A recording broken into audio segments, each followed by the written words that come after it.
কালিমা শাহাদাত আশহাদু আল্লা ইলাহা ইল্লাল্লাহ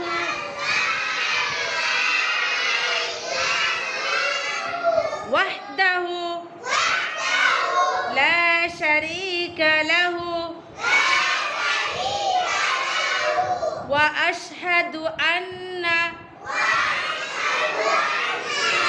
মুহাম্মাদান আবদুহু ওয়া রাসূলুহু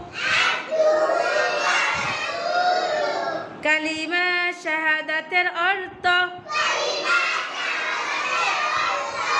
আমি সাক্ষ্য দিচ্ছি যে আল্লাহ তাআলা ব্যতীত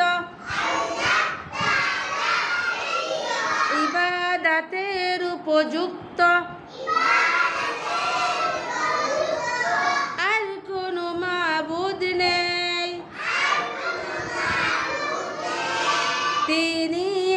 এক,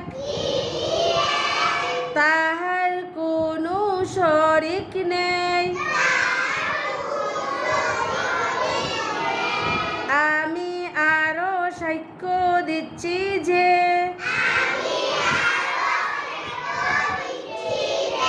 হযরত মুহাম্মদ মুস্তাফা সাল্লাল্লাহু আলাইহি ওয়াসাল্লাম